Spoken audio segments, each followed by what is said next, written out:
Taylor Swift's impressive career and cultural impact is now being studied by students attending New York University's Clive Davis Institute.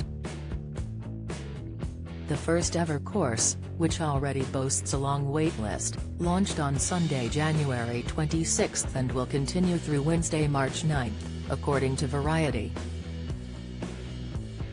This course proposes to deconstruct both the appeal and aversions to Taylor Swift through close readings of her music and public discourse as it relates to her own growth as an artist and a celebrity, reads the official course description. A rep told the outlet that Swift, 32, has been formally invited to speak to the class, but the request is still pending. The Taylor Swift-centered course is being taught by Rolling Stone's staff writer and self-professed Swift superfan Brittany Spanos. It is noted in the course description that Swift's career will be examined through political and cultural lenses. Through readings, lectures and more, the class delves into analyses of the culture and politics of teen girlhood in pop music, fandom, media studies, whiteness and power as it relates to her image and the images of those who have both preceded and succeeded her, it reads. Student will also consider topics like copyright and ownership, American nationalism and the ongoing impact of social media on the pop music industry. Chair of the Clive Davis Institute of Recorded Music, Jason King, told Variety that introducing a class about Taylor Swift was a no-brainer and that the idea was originally proposed to him by Spanos. Spanos is a Taylor fan, but she also understands how to contextualize her culturally, and get students to think more deeply about her and her music through the lens of gender, feminism, race, and class, and other categories related to identity, and that deeper thinking is what this program is all about, explained the musician, who was named chair in late 2020. He continued, Spanos is also an NYU alum and a former student of mine, and I've watched her rise as a journalist and as a person and am so excited to bring her in. Spanos gushed to Variety that it's an honor getting to share my Swiftie expertise with a sharp group of students after being a devout fan of the Cardigans singer for over a decade. Teaching a course at Clive Davis has been a dream of mine since I attended NYU. I took several of the topics in recorded music courses in the program while in undergrad, and they were foundational to my work as a music journalist, she told the outlet. I've been covering Taylor Swift since I began my writing career a decade ago and have been a super fan of hers for even longer. It's such an honor to be able to share my Swiftie expertise with a sharp group of students.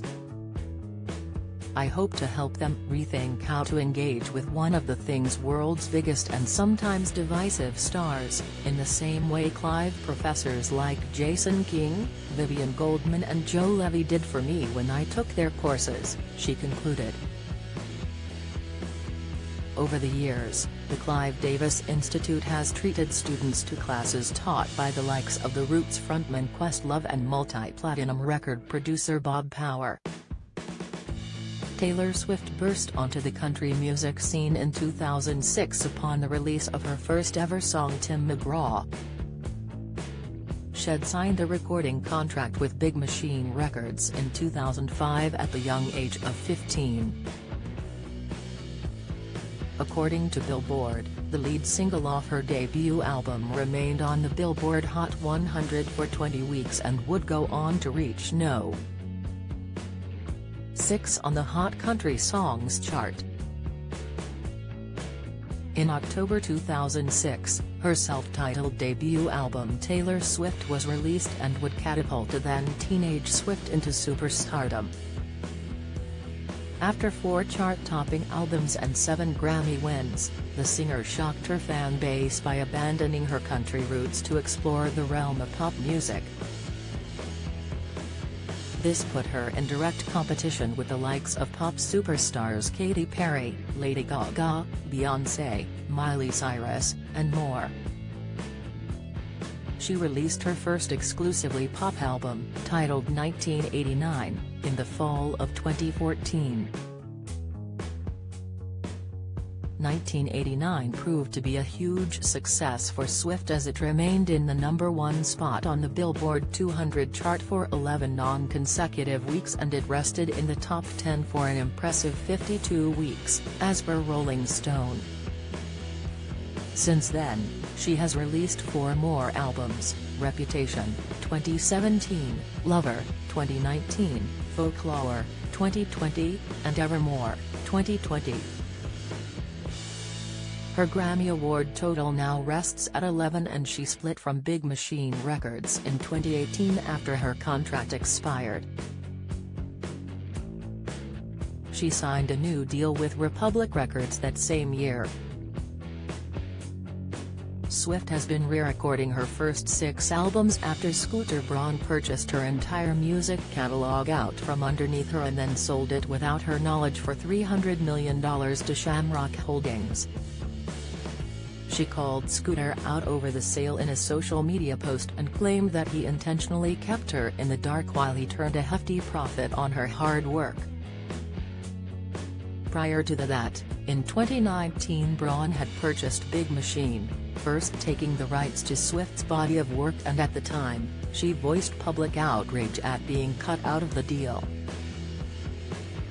Swift said the news made her sad and grossed out because, in part, she claims Braun perpetuated incessant, manipulative bullying against her for years.